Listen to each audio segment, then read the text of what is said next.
ถ่ายสบายดีเมื่อนี้ก็มาพบกับสาวอินตลาอีกแล้วเมื่อนี้ก็พ่อสีไปคนมันต้นอยู่ให้ดงผู้แรกก็จะสิ้นกันตอนนี้ก็กำลังถอยรถออกเนาะสามให้น้องอ้ายแล้วก็น้องว้ายรถง่ายตอนนี้ก็หากวิทย์บ้านเนาะขี่รถกระบะพอยาวไปสิ้นยังอีกชั่วโมงนึงกะหอดไก่จะได้เนี่ยไอ้ค่อยกันตอนนี้ค่อยกะหอนไฮแล้วเนาะนี่จะเป็นไฮตัวนี้นะไฮแต่ว่าเถงนะจะพูดเถงนี่ไฮเดี๋ยวจะสิ้นลงนี่ตอนนี้ค่อยกันยังไม่ได้หอดเถงเนาะเพราะว่าขี่รถมากอะแวนไฮเลยนะแวะโซนมันต้นเลยยังไม่ได้ฮอดเทงไปตอนนี้กะสิไปก้นมันต้นเสาสิ้นเพื่อนไปก้นท่าแล้วเนาะ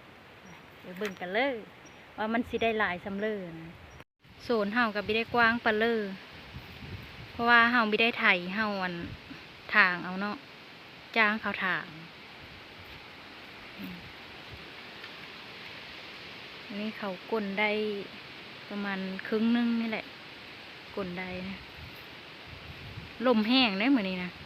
เบิ่งกงไม้กะอีก2-3 มื้อก็คือสิแล้วเนาะยังน้อยนึงสาวสินเพิ่นกลอยู่ไปเบิ่งเลย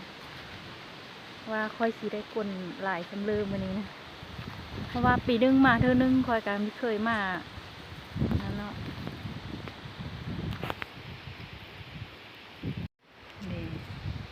ตอนนี้สาวสินเพิ่นกำลังขุดอยู่เนาะ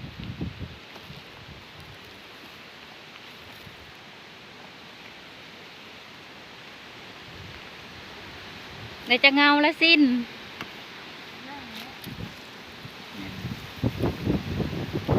นี่เพิ่นจะขุดเนาะขุดไว้นะ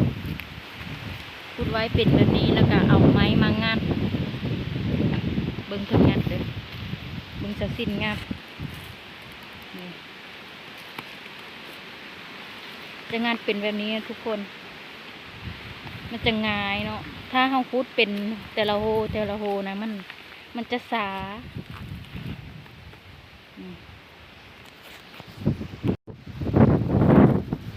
สาวสินงัดเอามันง่ายนะ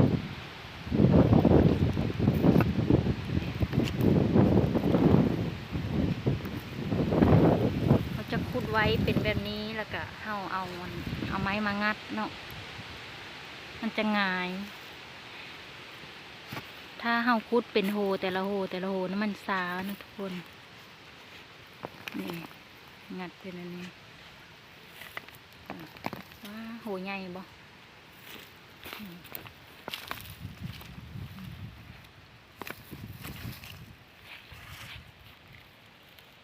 เฮาตัดเป็นลำออกแล้วกัน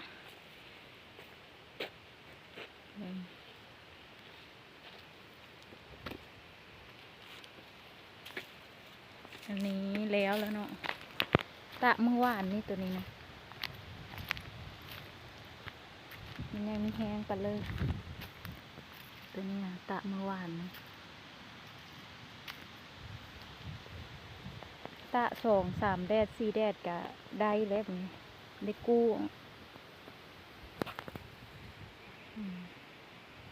คนบันนี้ค่อยสีงัดลองเบิ่งเนาะว่ามันสิได้บอกค่อยนะพุดก่อนจะงัดเนาะถ้าทำพุดมันจะงัดไม่ได้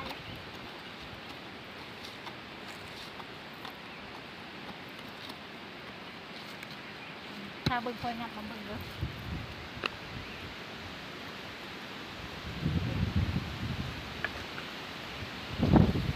มันสิได้บ่โอ้ยลมแห้งหมก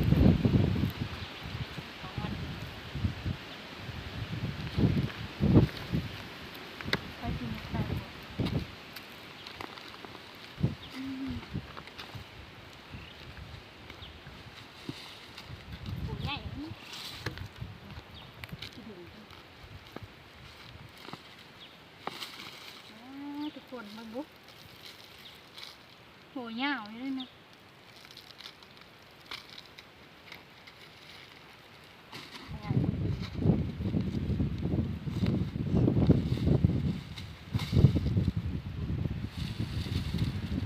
คุณนะโอ้ยยังมึงเล่านี่เด็ก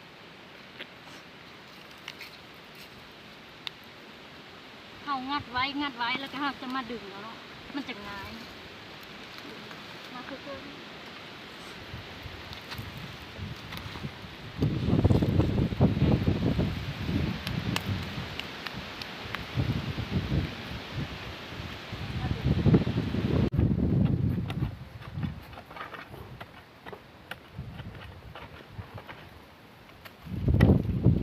ใครในมือนี้มีแดดมาเลยเนาะเพราะว่าลมหนักมันแดดโอ้ยกลมันต้มมีได้เลย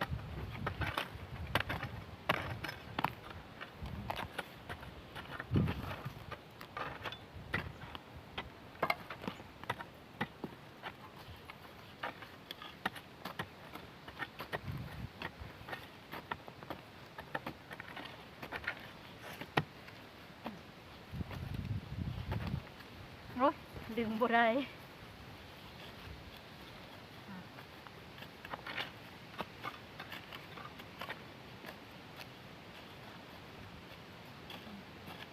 โหมีใหญ่ปะเลย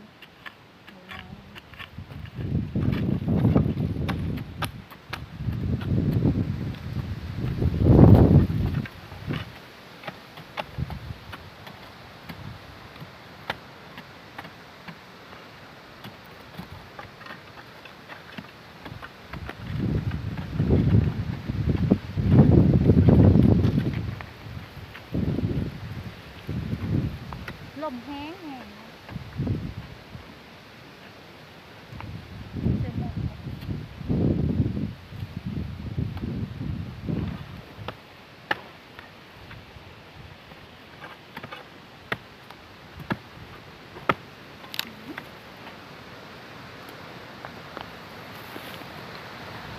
โหดกเงานะ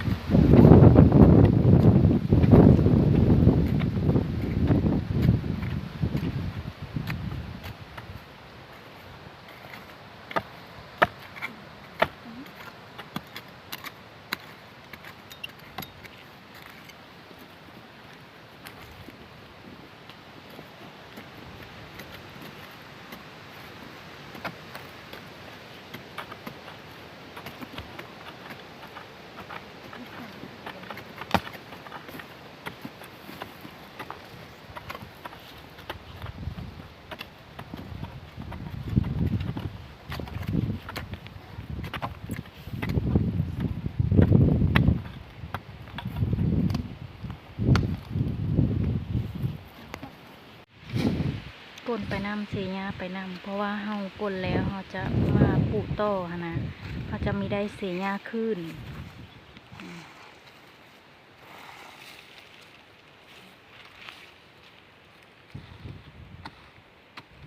หลายตึบแล้วได้นี่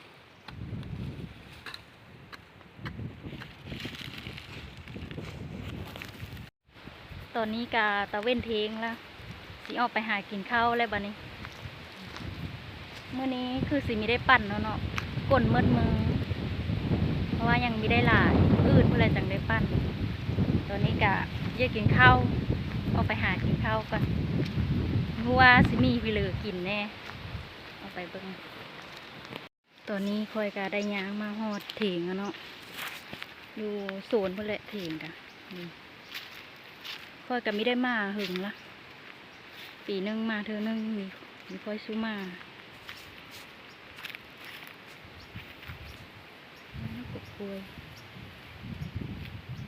อันนี้อายจะเพื่อนถือซ้ำไปเลยแล้ว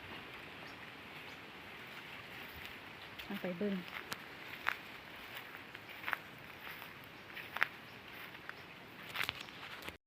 นี่เถียงกันน้อยๆนึงเพราะว่าไม่ค่อยได้อยู่เนาะเพื่อไม่ได้ซูมาก็มันก็เลยคุมัด เสาสิ้นเพิ่นเมยแห้ง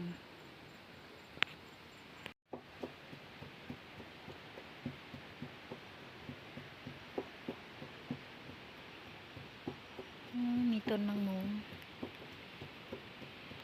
อันนี้ต้นตายแล้วเนี่ยมีได้สู้โหดมีได้โหดมัน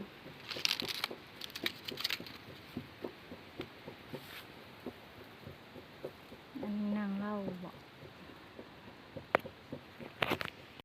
ตอนนี้คอยกำลังจะไปเอามะฮุงมาต่ำเนาะขึ้นมายังนี่คือเลยกิน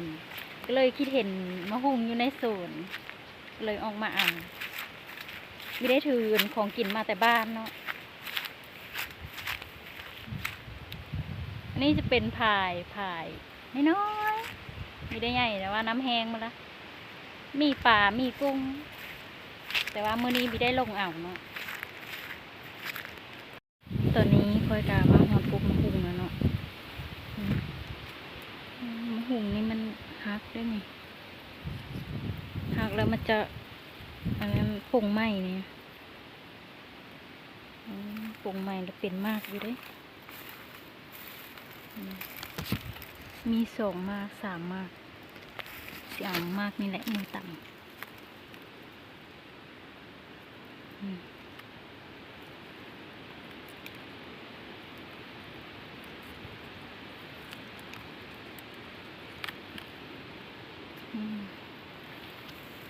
จะมีเอามากง่ายเนาะอย่างมัน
กินเฮากาแล้วเนาะ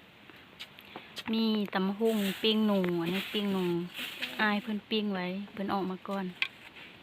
มาเด้อทุกคนมากินข้าวน้ำกันอันนี้ไปเลยลูกพักสิมก่อนตำหุ่งกะจืดๆเนี่ยมีพี่เลยมีเครื่องครบสิมกัน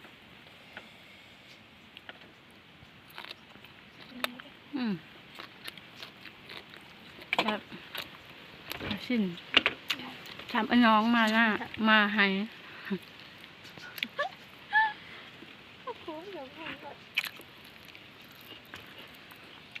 ตำหุ่งไม่มีเครื่องครบเนาะจะจืดๆนะ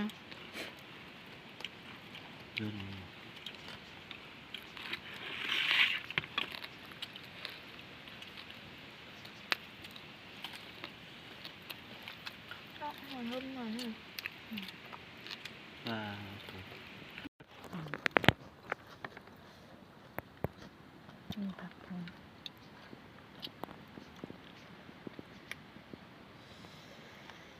เด้อจะปวด